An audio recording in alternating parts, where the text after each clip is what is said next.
Right, వాక్య ధ్యానంలోకి మనం వెళ్దాం. కదా మార్కు సువార్త 5వ అధ్యాయము. మార్కు సువార్త 5వ అధ్యాయము. దయచేసి అందరూ బైబిల్ తెరిచే వాక్య భాగాన్ని మనం చేస్తున్నా. మార్కు సువార్త 5వ అధ్యాయము 35వ వచనం నుండి. మార్కు సువార్త 5వ అధ్యాయం 35వ వచనం 5:35.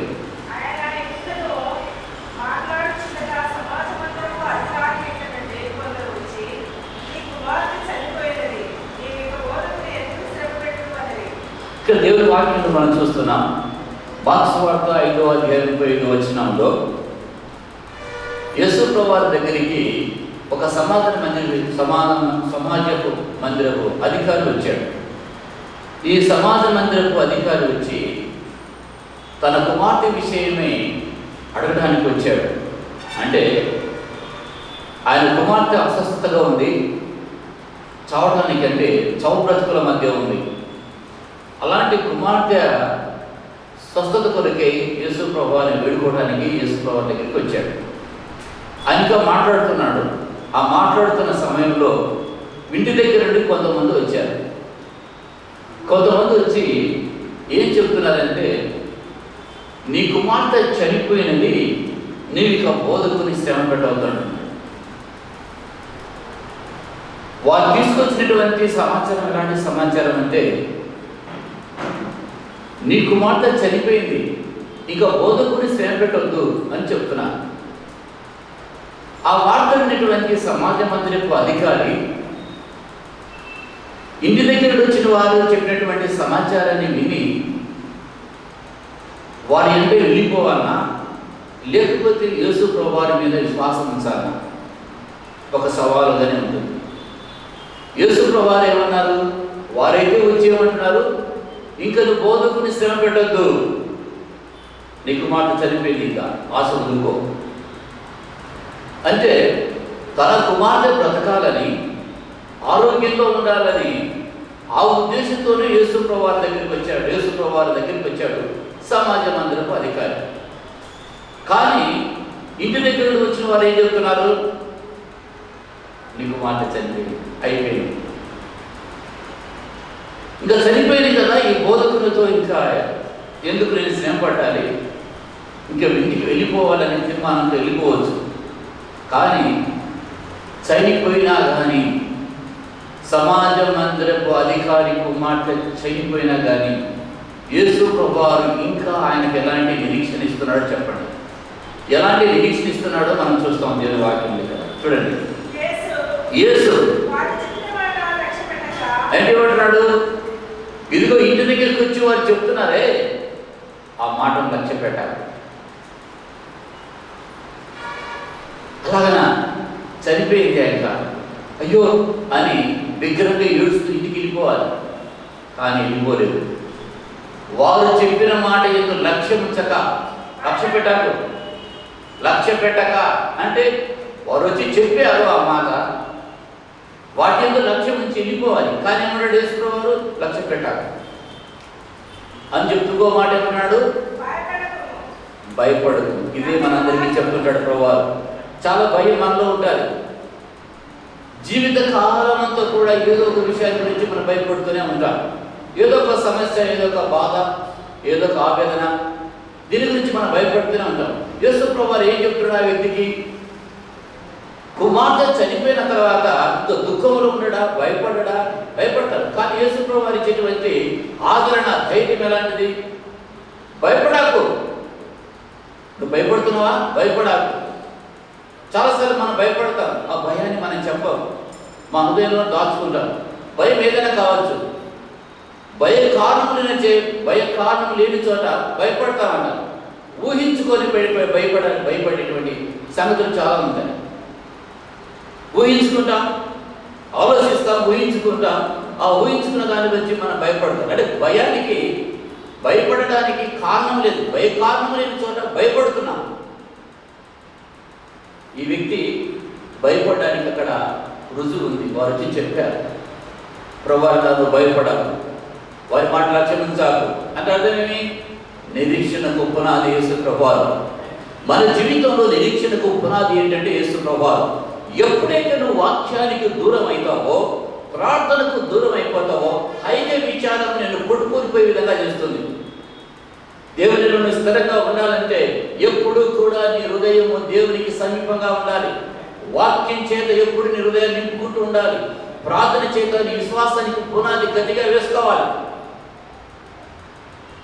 అదే విశ్వాస జీవితంలో ఎప్పుడు సంతోషపడడానికి.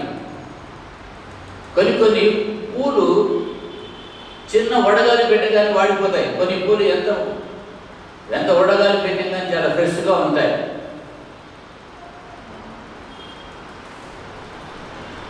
యేసు ప్రభువారు ఇప్పుడు ఆ వ్యక్తి జీవితంలో, సమాజ మందిరపధికారి యొక్క వ్యక్తి జీవితంలో ఉన్న అవసరం ఏంటి? కుమార్తె బాగుపడాలి. చనిపోయింది. ప్రభువారు ఏం చెప్తున్నాడు? ఏమంటున్నాడు? ధైర్యంగా ఉండు, వారి మాట లక్ష్య పెట్టారు అంటున్నాడు. ఇంకేం చెప్తున్నాడు? ఏం చెప్తున్నాడు? ఏమడుగుతున్నాడు ఆ వ్యక్తి నుండి? సమాజ మందిర అధికారి నుండి యేసు ప్రభువారు ఏమడుగుతున్నాడు? నమ్మిక మాత్రం ఉంచు, చాలు. నీ జీవితంలో చేయవలసింది అదే, మన జీవితంలో చేయవలసింది అదే, మనందరి జీవితాల్లో చేయవలసింది అదే. యేసు ప్రభు యందు నమ్మిక ఉంచడం మనం నేర్చుకోవాలి. నమ్మిక మాత్రం ఉంచు అంటున్నాడు. ఒక నమ్మిక మాత్రం ఉంచు అంటున్నాడు. అంటే తన కుమార్తె చనిపోయింది. చనిపోయిన కుమార్తె గురించి ఆ సమాచారం విన్నాడు. అప్పటికే దుఃఖములో ఉన్నాడు. అప్పుడే ఆందోళనలో ఉన్నాడు. ఆ వార్త విన్న తర్వాత ఎలాంటి కలవరం ఉంటుంది? అమెరికా దేశంలో నేను ఉంటున్నప్పుడు అక్క వారితో ఫోన్ చేశారు, వాళ్ళ యొక్క బంధువుల నుండి. ఆమె ఫోన్ చేసి అడిగిన, అదే కుమారుడు బాగలేడు, ప్రార్థన చేయండి. అప్పటికి నేను ఆ దేశంలో, అమెరికా దేశంలో ఉన్నప్పుడు ఉపవాసం ప్రార్థన చేస్తూ ఉన్నా. భారం ఇచ్చాడు ఆ నేతన్ అనేటువంటి కుమారుడు గురించి ప్రార్థన చేస్తూ ఉన్నా. తల్లి యొక్క ఆవేదన చేస్తే భరించరండి. ఆమె ఫోన్ చేసినప్పుడు ఆమె వేరే కంట్రీలో ఉంది, అమెరికాలో వేరే స్టేట్లో ఉంది. ఫోన్ చేసిన అన్నయ్య ప్రార్థన చేయడానికి. ఒకరు ప్రార్థన అవసరం తెచ్చిన తర్వాత, ప్రార్థన అంశం మన దగ్గరికి వచ్చిన తర్వాత దేవుడు ఆ భావం ఇస్తాడు. ప్రార్థన చేయడం మొదలుపెట్టాను. నా వంతు నేను ప్రార్థన చేశాను దేవుడు. నాతో పాటు ఎంతోమంది దేవుని నేను ప్రార్థన చేశారు. మనం ప్రార్థన చేయడం మన వంతు, విశ్వాసం ఉంచడం మన వంతు, నమ్మిక ఉంచడం మన వంతు. దేవుడు తన పక్షాన తన కార్యం చేస్తాడు. హల్లెలూయా. యేసు ప్రభువారు ఆ వ్యక్తితో చెప్తున్నాడు, సమాజ మందిరపు అధికారితో. అంతా జరిగిపోయిన తర్వాత, కుమార్తె చనిపోయిన తర్వాత, ఇంక ఏమీ లేదు, అంతా అయిపోయిన తర్వాత విశ్వాసం ఉంచడం అంటే ఎలాగా? కుటుంబంలో అంతా పోయింది, బిజినెస్ అంతా పోయింది, ఏమీ లేదు, ఒట్టి చేతులతో ఉన్నాము, అప్పులు బాధ ఉంది. యేసు ప్రభు ఒక్కడు మనకు తోడుగా ఉన్నాడు. రేపు ఎక్కడా అయినా మనల్ని వేస్తాడంటారా? ఖచ్చితంగా మన జీవితాన్ని వేరేస్తాడు. ఇప్పుడు నమ్మిక మాత్రం ఉంచితే యేసు ప్రభు ఏం చేస్తాడో తెలుసు ఆయనకు. సమాజ మందిరపు అధికారికి తెలియదు, ఇంటికి పోయిన తర్వాతనే తెలుస్తుంది. అంటే నమ్మిక మాత్రం ఉంచు అన్నప్పుడు నమ్మిక ఉంచాడు. అక్కడే యేసు ప్రభుతో ఉన్నాడు. యేసు ప్రభుతో ఇంటికి వెళ్ళాడు. ఇంటికి వెళ్ళిన తర్వాత అక్కడ ఆ ఇంటి దగ్గర ఏడుస్తూ ఉన్నారు, గొల్లు చేసేవారు ఉన్నారు, ఏడుస్తున్నారు. యేసు ప్రభువారు వారిని గద్దించి లోపలికి వెళ్ళాడు. ఎవరిని తీసుకుని వెళ్ళాడు? ఈ సమాజ మందిరపు అధికారి వారి ఇద్దరిని తల్లిదండ్రులు తీసుకొని, యాకోబు యోహాను తీసుకొని, పేతురుని తీసుకుని ముగ్గురికి వెళ్ళాడు. లోపలికి వెళ్ళి ఆమె చేయి పట్టుకొని తల్లి తాకుమి అన్నాడు. అంతే, చిన్నదాన్న లేవు అన్నాడు. లేచి కూర్చుంది. దేవుని స్తోత్రం, హల్లెలూయా. అంటే దేవుడు చేసే కార్యం అలా ఉంటుంది. అంటే దేవుని విశ్వాసం ఉంచడానికి మన మనసు ఎప్పుడు వస్తుంది? దేవుడితో కలిసి విశ్వాసంతో మనం నడుస్తున్నప్పుడు. ఇది నా దేవుడు మనతో అదే మాట్లాడుతున్నాడు. దేవునిపై నమ్మిక మాత్రం ఉంచు అని మాట్లాడుతున్నాడు. ప్రేమ దేవుని పిల్లరా, దేవుని గురించి మనము దేనిని గురించి మనం బెంగ పెట్టుకోవద్దు. బెంగ పెట్టుకుంటాం. మనం అమెరికా దేశానికి పిల్లలు వెళ్ళిపోయినప్పుడు మాకు ఒకటేసారి ఇద్దరు వెళ్ళిపోయారు. అంతా ఒక నెల గ్యాప్లో. కొంతమంది మమ్మల్ని అడిగాడు, మీరు ఎలా ఉండగలుగుతున్నారు అని. ఎలా ఉండగలుగుతున్నారు వీడిని అంటే దానికి ఆన్సర్ ఏంటంటే మనలాగానే దేవుని ఎరిగినటువంటి బిడ్డలు ఎంతోమంది ఆ దేశానికి వెళ్తున్నారు. మనం ఏమి తెలుసుకున్నాం, వాక్యం ఎంతో ఉంది మన సమృద్ధిగా. ఆ సమృద్ధి వాక్యం మనం వారికంటే ఎక్కువ మనం ధైర్యంగా ఉండాలి. ఎందుకంటే దేవుని వాక్యం ద్వారా మనకు ధైర్యము, నిరీక్షణ, విశ్వాసం, జీవితంలో ఎలా నడవాలో దేవుడు మనకు సహాయం చేస్తాడు. అంచేత దేవుని వాక్యాన్ని బట్టి మనం ధైర్యంగా ఉండగలిగాం. ధైర్యంగా మనం ఉండగలుగుతున్నామంటే దేవుని వాక్యం, ప్రభు మనకి ఇచ్చిన వాగ్దానం. కనుక ధైర్యం ఎక్కడంటే దేవుని వాక్యం, దేవుడు మనకి ఇచ్చినటువంటి వాగ్దానం. దాన్ని బట్టి మనం ధైర్యంగా ఉండగలుగుతాం. నీకు ఇంత ధైర్యం ఎక్కడిది? నువ్వు చిన్న బాలుడవే, ఇంత ధైర్యం ఎక్కడిది? ఆ గొల్లియాతు చూస్తే అంత బలమైన విద్యుషుడు ఎలా నువ్వు చంపగలిగావు? దేవుడిది అన్నాడు. హల్లెలూయా. సమస్య నీకు ఎక్కువ ఉండొచ్చు, కానీ నీ పక్షాన్ని యుద్ధం చేసే దేవుడు ఉన్నాడు. ఓపిక కలిగి మనం ఆయన వైపు చూసినప్పుడు, ఆయన మీద మనం ఆధారపడినప్పుడు దేవుడు అలాంటి కార్యాలు చేస్తాడు. కనుకనే అక్కడికి వెళ్ళిన తర్వాత యేసు ప్రభువు వారు ఆ యొక్క చనిపోయినటువంటి ఆ కుమార్తెగా చేయి పట్టుకొని తల్లి తాకుని అనగానే చిన్నగానే లేమని అట్లా లేచి కూర్చుంది. సమాజ మందిరపు అధికారి యొక్క ముఖంలో ఏముంటుంది? సంతోషం ఉంటుందా, దుఃఖం ఉంటుందా? ఇంకేం హల్లెలూయా అని గంతులేసాడో, ఇంకా దేవుడిని ఎంత స్తుతించాడో మనం ఊహించుకోలేదు, మనం వర్ణించలేదు. అంటే ఒక దేవుని యందు నమ్మిక ఉంచడం అనేది మనకు కావాలి. దేవుని నమ్మిక ఉంచుతున్నావా? నీ జీవితాన్ని గురించి, నీ భవిష్యత్తుని గురించి నమ్మిక ఉంచుతున్నావా? నా జీవితం ఏమీ లేదు, నా జీవితం నిరాశమే, నా జీవితంలో బాగుపడే రాత లేదు, ఇంకా నా జీవితంలో బాగుపడతానా, నేను అనుకున్నది జరుగుతానా, నేను అనుకున్నది సాధిస్తానా, నా కష్టానికి ఫలితం దొరుకుతుందా, నేను వేసే విత్తనాలకు ఫలం దొరుకుతుందా, పంట వస్తుందా, నేను చేసే పనికి నేను ఆశించినది దొరుకుతుందా, ఇలాంటి ఆలోచనలు కలుగుతాయి. అయితే ఫలం ఇచ్చేవాడు ఆయనే.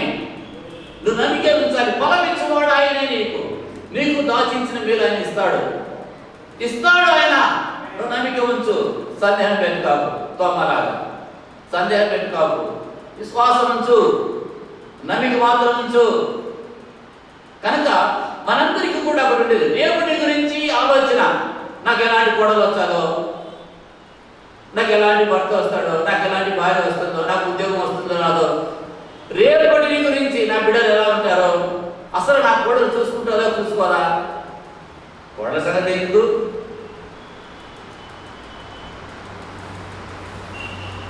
రేపటి గురించి మనం బెంగ పెట్టుకోవద్దు.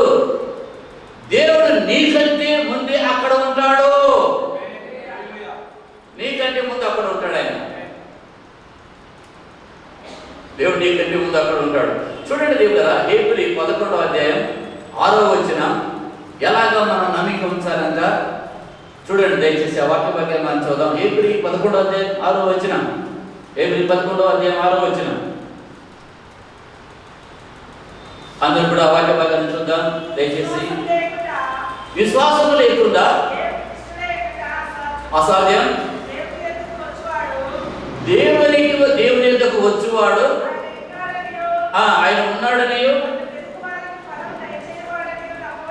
నమ్మవలను కదా.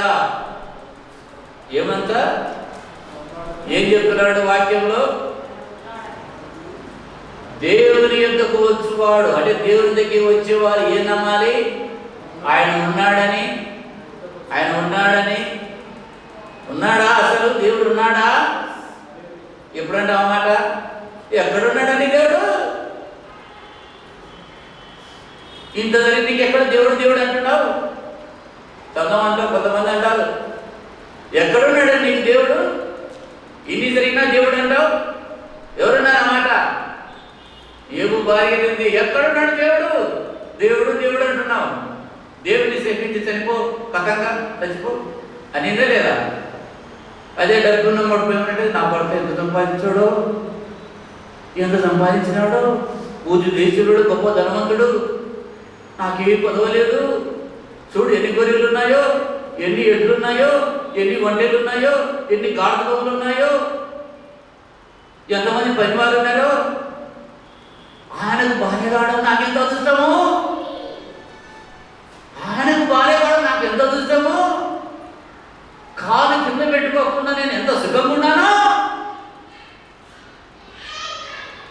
ఎంత సుఖంగా ఉన్నానో, చేసుకున్నాము నుండి నేను ఎంత సుఖంగా ఉన్నానో. యోబు దగ్గర నా భర్త ఎంత ధనవంతుడు. ఎప్పుడైతే ఆస్తి పోయిందో ఇంకా దేవుడు అంటావు నువ్వు. దేవుడిని శపించి మరణం అమ్మని. అదే విశ్వాసం, అదే విశ్వాసం. కనుక దేవుడు ఉన్నాడు, నిన్ను చూస్తూ ఉన్నాడు. ఆయన దేవుడు ఆకాశం నుండి నరును పరిశీలిస్తున్నాడు అంట. మనందరినీ పరిశీలిస్తున్నాడు. మనం ఏం చేస్తున్నామంటే ఒకసారి దూరం మీద దారి వెళ్ళిపోవడం, మన దారిలోకి రావడం, దారి వెళ్ళిపోవడం, దారిలోకి రావడం, పోవడం, పక్క పోవడం, పక్క రావడం, పక్క పోవడం, పక్క రావడం, మళ్ళీ రావడం దారిలో.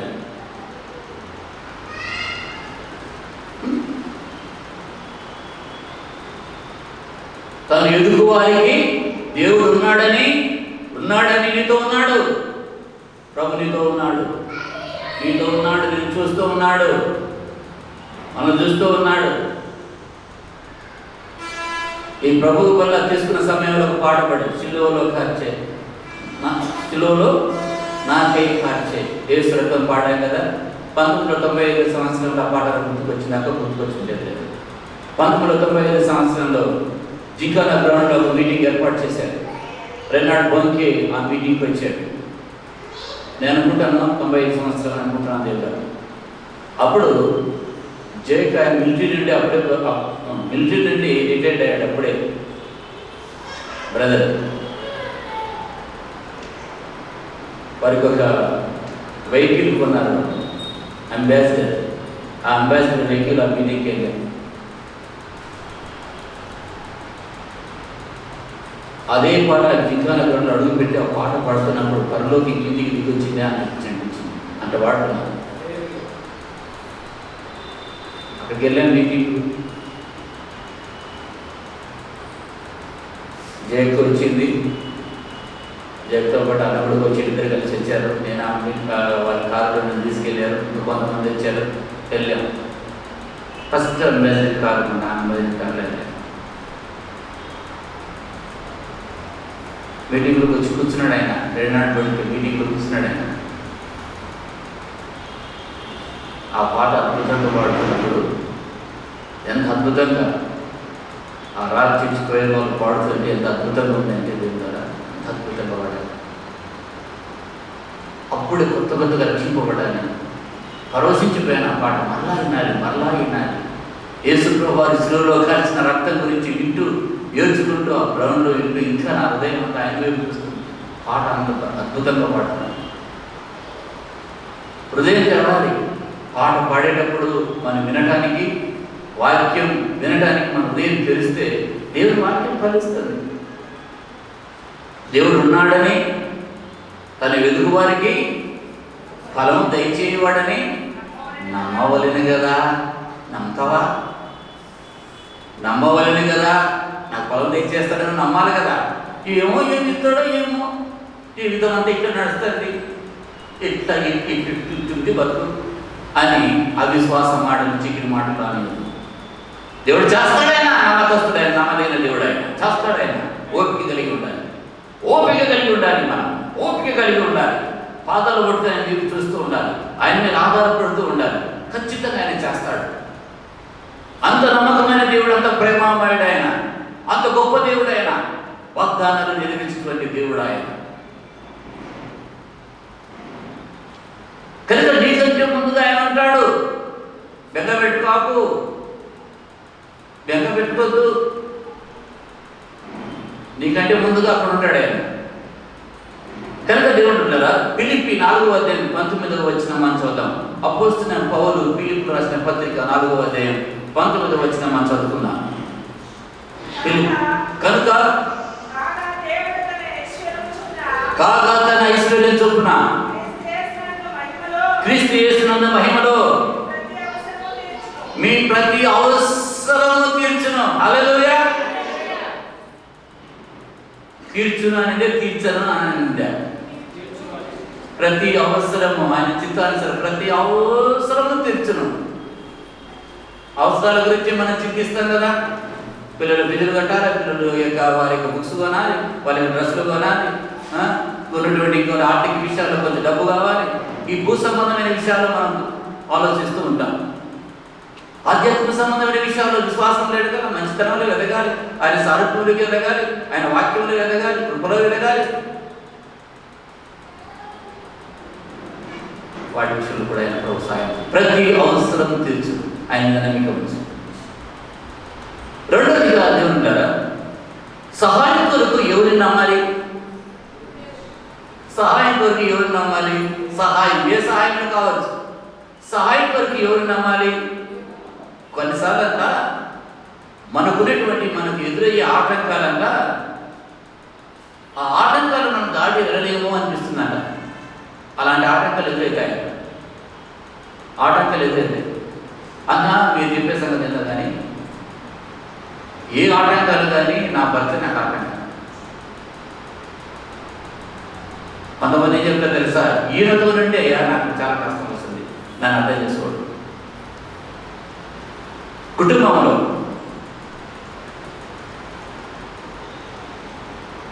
కొన్నిసార్లు మనకి ఏమనిపిస్తుందంటే మనకు ఎదురయ్యే ఆటంకాలు మనం దాటలేమో అనిపిస్తుంది.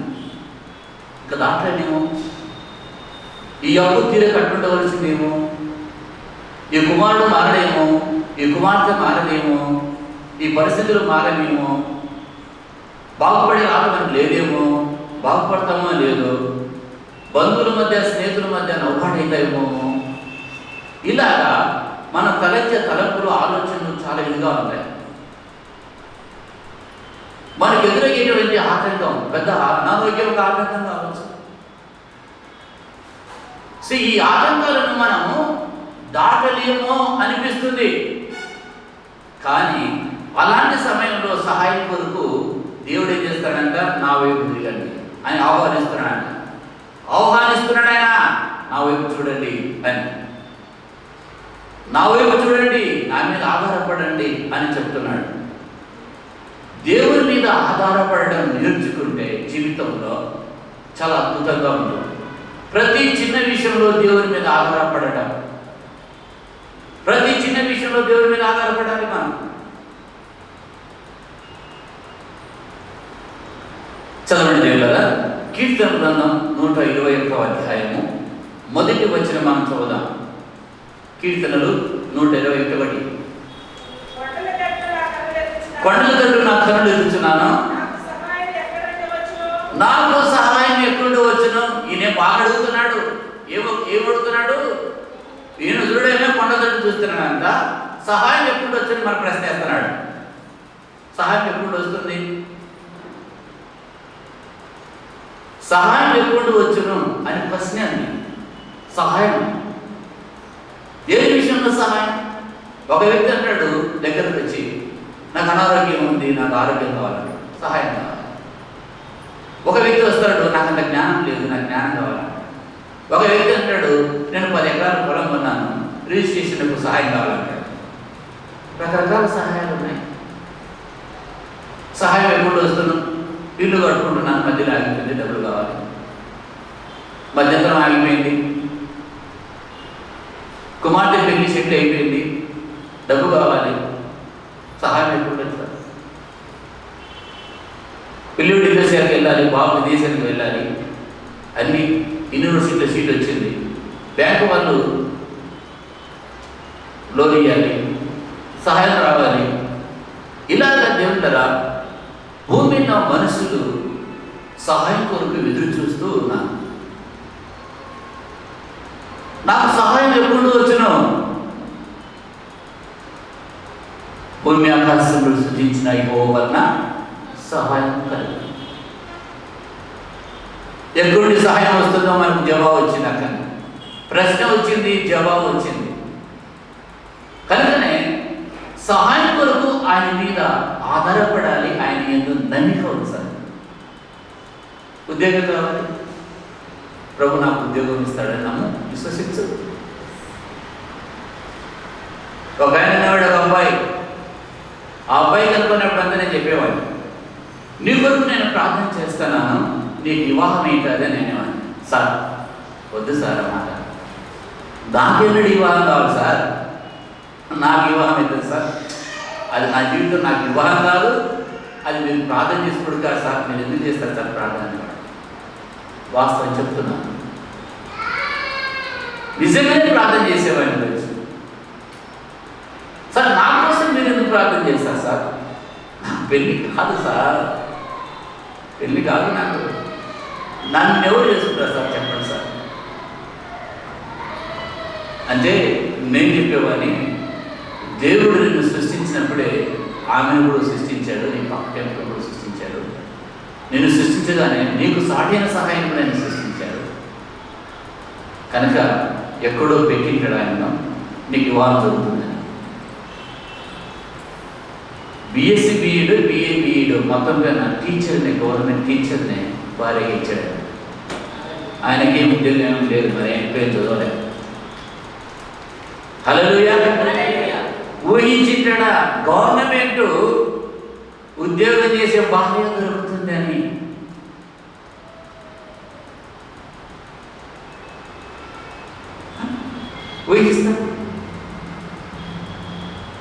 ఊహించలేం. మన జీవితంలో జరిగిపోయే కార్యాలను, దేవుడు చేసే కార్యాలు ఊహించలేం.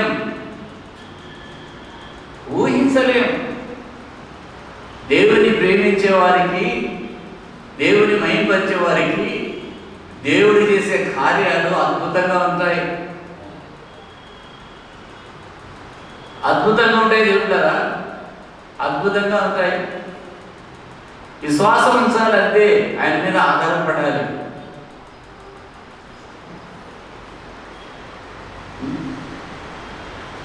కొండలతో నేను కన్నులు తెచ్చిన నాకు సహాయం ఎప్పుడు వచ్చును? ఏం సహాయం కావాలి రోజు నీకు? ఏం సహాయం కావాలి నీకు? ప్రభుని ఏం అడగాలనుకున్నావు?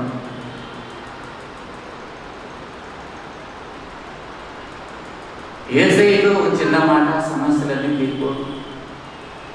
యేసయ్యతో ఓ చిన్న మాట సమస్యలన్నీ, ఒక చిన్న మాట యేసయ్యతో ఒక చిన్న మాట సమస్యలన్నీ తీర్పును. ఒక్క మాట, చిన్న మాట.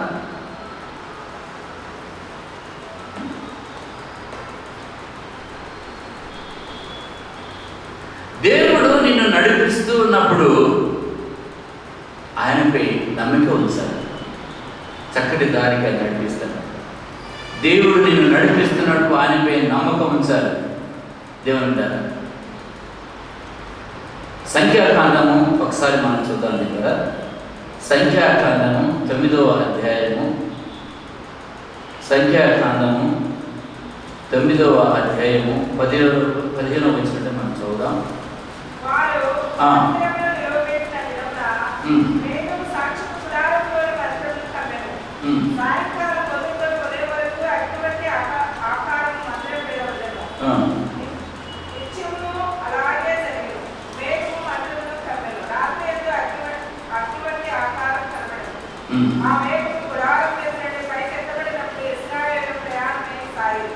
దేవుడు ఇశ్రాయేలు ప్రయాణం చేసేటప్పుడు వారి ప్రయాణం ఎట్లుండేదంటే, గుడారం మీద నుండి మేఘం ఉండేది.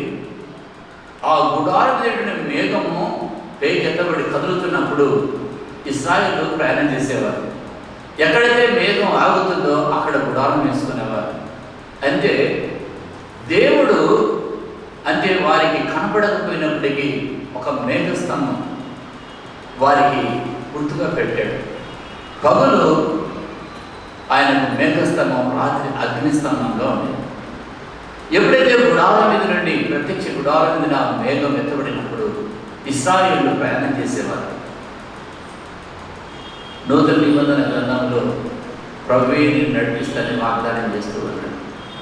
అంటే ప్రభు మనల్ని నడిపిస్తున్నప్పుడు ఆ నిశ్చయత, ఆ విశ్వాసం మనకు ఉండాలి. ప్రభు నన్ను నడిపిస్తున్నాడు, నాకు భయం లేదు. మనం నడిస్తే తొట్టిల్లుతాము, కానీ ప్రభు మనం చేయి పట్టుకొని నడిపిస్తే చక్కగా నడవగలుగుతాం. జీవితంలో చాలామంది అడిగేది ఇదే, జీవితంలో నేను రాణించగలనా, బాగుపడే రాకలు ఉన్నాయా అనేది అడుగుతారు ఎక్కువగా. అంటే దేవుడే నిన్ను నడిపిస్తూ ఉన్నప్పుడు, ప్రభు నీ చేయి పట్టుకుని నడిపిస్తున్నప్పుడు ఆయన మీద నీకు నమ్మకం ఉంచాలి. ఎందుకంటే చిన్న పిల్లలను తండ్రి చేయి పట్టుకుంటాడు, వారి చేయి పట్టుకుంటాడు. కానీ పిల్లవాడు తల్లి చేయి పట్టుకుంటాడా? అలా పట్టుకున్నా పట్టుకొని తన చేయి పట్టుకుంటాడు. ఎందుకు? ఈ చిన్న పిల్లవాడు నడుస్తున్నప్పుడు ఎక్కడ పడిపోతాడో పడిపోకుండా జాగ్రత్తగా నడిపించడానికి, పడిపోతున్నా కానీ చేయి పట్టుకొని నిలబెట్టడానికి తండ్రి ఏం చేస్తాడంటే చేయి పట్టుకుంటాడు. చిన్నపిల్లలుగా ఉన్నప్పుడు తండ్రులుగా మనం అదే చేశాం. ఎక్కువగా నేను చిన్నపిల్లలు నడిపించేటప్పుడు వినయ్ ప్రేమ వాళ్ళు అనేవాడు, నేను నడుస్తాను నా చేతి వదులు అని వచ్చినప్పుడు, లేదు నువ్వు నడిచినా నేను చేయి పట్టుకుంటా అనేవాడు. నేను నడుస్తాను కదా నా చేతి పట్టుకుంటావు అనేవాడు. అవును నువ్వు నడుస్తావు నాకు తెలుసు, నువ్వు ఎక్కడ పడిపోతావు అని నాకు భయంతో నేను చేయి పట్టుకుంటాను. నేనేం పడను, నువ్వు పడిపోతావు నాయన నాకు తెలుసు, పడిపోకుండా ఉండాలని నేను చేయి పట్టుకుంటాను అనేవాడు. అదే దేవుడు మన చేయి పట్టుకొని ఆయన మనం నడిపిస్తున్నప్పుడు ఆయన చక్కటి త్రోవకు నడిపిస్తాడు. ఇశ్రాయేలు ప్రజలను వారిని క్షేమంగా వాగ్దత్త దేశం అయినటువంటి కనాను ప్రవేశపెట్టడానికి వారికి త్రోవలో వారికి ఆయన త్రోవలో వారి తోడుగా ఉంటూ వారు నడిపించుకుంటూ తీసుకువెళ్ళాడు. అంటే అలా నడిపిస్తున్నప్పుడు ఆయన మీద మనం ఆధారపడాలి దేవుడు కదా. ఇక 4వ విషయాన్ని మనం చూసినట్లయితే దేవుడు కదా, మనం ఈ నేటి దినాల చాలామంది మనం చూసినప్పుడు ఎంతో ఆందోళన పడుతుంటాం. ఆందోళన ఉంటుంది కానీ బయటికి కనపడని, లోపల ఆందోళన ఉంటుంది బయటికి కనపడని. బాగున్నా అంటే బాగున్నాను, యథార్థంగా బాగలేదని ఎవరు చెప్పరు. ఎంతన్నా కానీ బాగున్నా అంటే బాగున్నా అంటే లోపల ఆందోళన, లోపల మదనపడుతూ ఉంటాం. మనం మదనపడుతుంటాం, విషయం చెప్పం, లోపల మదనపడుతుంటాం.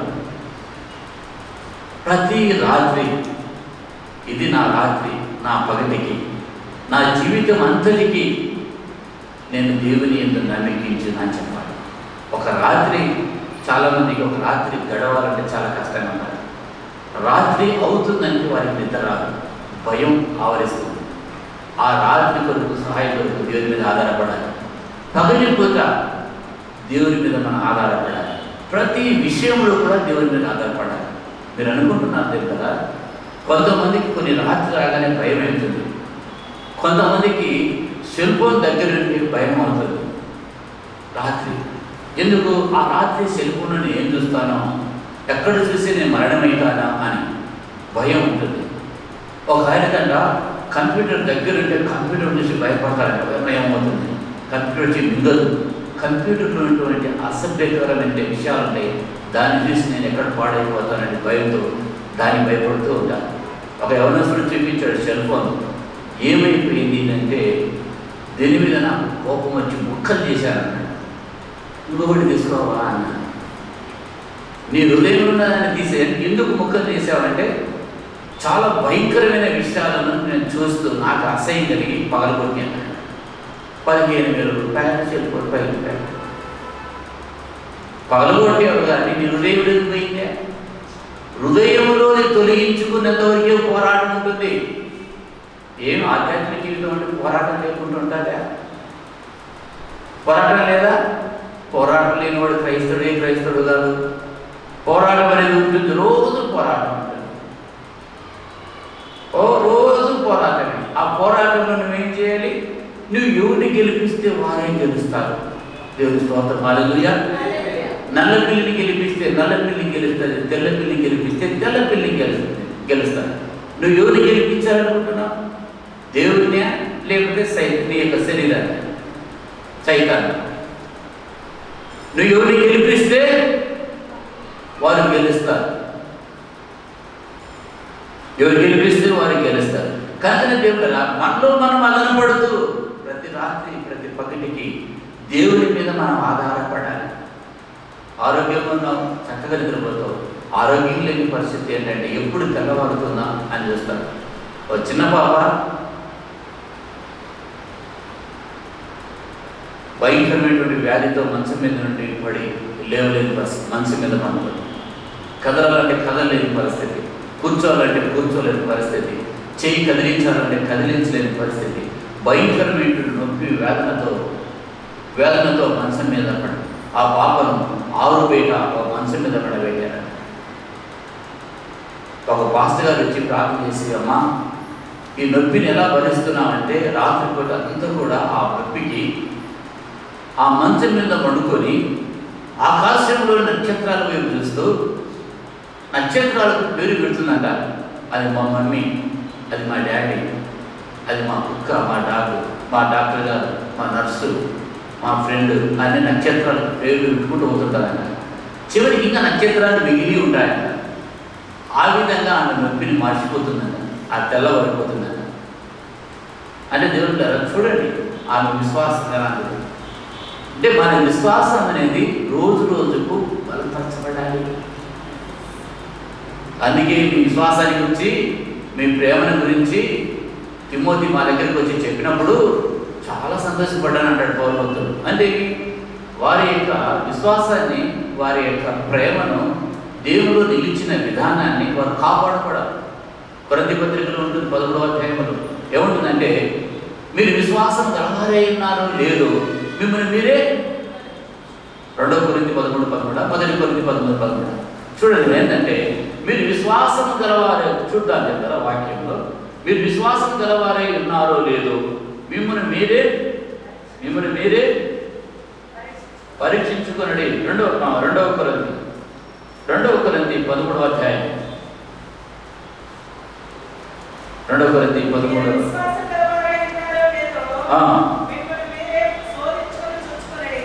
అది 13వ అధ్యాయం 5వ వచనం చూస్తున్నాను. మీరు విశ్వాసము గలవారై ఉన్నారో లేదో మిమ్మల్ని మీరే శోధించుకొని చూసుకోనండి, మిమ్మల్ని మీరే పరీక్షించుకునండి. మీరు భ్రష్టులు కాని ఎడల యేసుక్రీస్తు మీలో ఉన్నాడని మిమ్మల్ని గురించి మీరే ఎరగరా? మనం భ్రష్టులు కాకపోతే క్రీస్తు మనలో ఉంటాడంట. ఓ ఎంత ధన్యత, ఎంత ధన్యత! మీరు విశ్వాసము గలవారై ఉన్నారో లేదో ఎవరు చూసుకోవాలన్నా? నేను విశ్వాసం గలవాడని లేదని నన్ను నేను పరీక్షించుకోవాలన్నా? లేదో మిమ్మల్ని మీరే శోధించుకొని చూసుకోవాలట, మిమ్మల్ని మీరే పరీక్షించుకోనండి. మనం పరీక్షించుకోవాలి మన విశ్వాసాన్ని పరీక్షించుకోవాలి దేవుడు. అందుకే మన జీవితం అంతటికి యేసు ప్రభువు యందు నమ్మిక ఉంచాలి. యేసు ప్రభువు యందు నమ్మిక ఉంచడం వల్ల నీకు ప్రయోజనమే కానీ నిష్ప్రయోజనం ఉండదు. జీవజలపు ఊట దగ్గరికి వచ్చినప్పుడు నీకు నిష్ప్రయోజనం ఉండదు. ఇలా జీవజలపు ఊట పచ్చిన చెట్టును ఎండిన చెట్టు గాను, వెండిన చెట్టు పచ్చిన చెట్టు గాను చేయగల శక్తి ఏముంది? సమాజ మందిరపు అధికారి నమ్మకం ఉంచినప్పుడు ఏమైనా లాస్ అయిపోయాడా? ఆయన ఎంత నమ్మిక ఉంచితే, యేసు ప్రభువు మీద నమ్మకం ఉంచితే చాలా కష్టపోతాం, మన పిల్లలకు పెళ్ళిళ్ళు కావాలని కొంతమంది అనుకుంటారు. నిన్ను సృష్టించిన దేవుడు, భూమి ఆకాశములు సృజించినటువంటి దేవుడు నీ కుమార్తెకి వివాహం చేయలేడా? నీ కుమారునికి వివాహం చేయలేడా? ఉద్యోగం వేయలేడా? ఆహారం పెట్టలేడా? ఉచితంగానే గాలి నీరు ఇచ్చినటువంటి, వెలుతురు ఇచ్చేటువంటి దేవుడు నీకు ఇవ్వలేడా?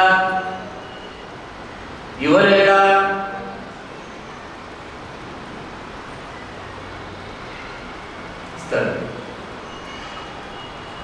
ఆయన కుమారునితో పాటు, కుమారుని మనకు అనుగ్రహించిన దేవుడు ఆయనతో పాటు మనకు సమస్తం ఎందుకు అనుగ్రహింపడు అని రోమపత్రిక 8వ అధ్యాయంలో ఉంటుంది. కనుక దేవుడు కదా ఆయన నమ్మిక ఉంచాలి, సహాయం కొరకు. అంచేత కీర్తనల గ్రంథం 127వ అధ్యాయం 1వ వచనం మనం చదువుకున్నాం. 1-2 వచనం, కీర్తన 127వ అధ్యాయం 1-2 వచనం. కీర్తన గ్రంథం 127వ అధ్యాయం త్వరగా 1-2 వచనం చదవండి మీరు.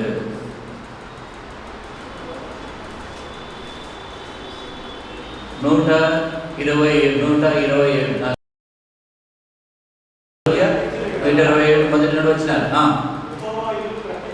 యెహోవా ఇల్లు కట్టించినట్టుగా కట్టువారి ప్రయాస వ్యర్థమే, కాపాడిన ఎడల వ్యర్థమే. దేవుడు ఇల్లు కట్టించని ఎడల దాని కట్టువారు ప్రయాస వ్యర్థమే.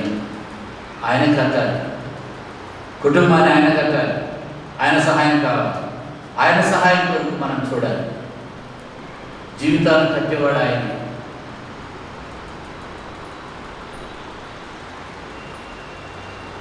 కుటుంబాలను కట్టేవాడు ఆయన. కనుక దేవుని సహాయం కొరకు మనం ఆయన మీద మనం ఆధారపడాలి. కనుక ఈరోజు మనము ప్రతి పరిస్థితిలో దేవుడు మనతో ఉన్నాడు. ప్రతి పరిస్థితిలో మనతో ఉన్నాడు. నువ్వు ఏడుస్తున్నావా? నీతో పాటు. నువ్వు నవ్వుతున్నావా? ఏ పరిస్థితిలో ఉన్నా దేవుడు మనతో ఉన్నాడు. ఆయన వాగ్దానంపై మనం ఆధారపడాలి. చాలాసార్లు మనం ధైర్యించేది ఏంటంటే వాగ్దానం మీద ఆధారపడాలి. స్పిరిచువల్ లైఫ్, ఆత్మీయ జీవితం అంటే ఏమనుకుంటున్నాం? ఆత్మీయ జీవితం అర్థం కావాలి. మారు మనసు పొంది రక్షణ పొంది ఈ మారు మనసు అనుభవంలో ఈ రక్షణను వెలుగుతున్నప్పుడు, ప్రభుతో సహవాసం చేస్తున్నప్పుడు, ఈ ఆత్మీయ జీవితంలో దేవుడు మనం నడిపిస్తున్న విధానాన్ని అర్థం చేసుకున్నప్పుడు వర్ణించలేం, అంత అద్భుతంగా ఉంటుంది. కనుక ప్రతి పరిస్థితిలో నాకు ఎవరు తోడు లేదే అని మనం ఆందోళన చెందొద్దు. ప్రతి పరిస్థితిలో దేవుడు మనతో ఉన్నాడు. ఆయన వాగ్దానంపై ఆధారపడాలి. ఏప్రిల్ 11:27 మనం చూద్దాం. ప్రేమైన అధ్యాయం కదా, ఏప్రిల్ 11:27 చదువు. విశ్వాసమును బట్టి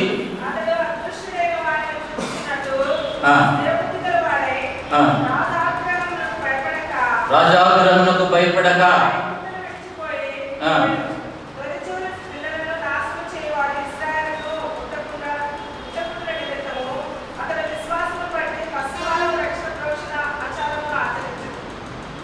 ఇక్కడ దేవుని వాక్యం 11 ఏప్రిల్ 11:27 మనం చూస్తున్నాం.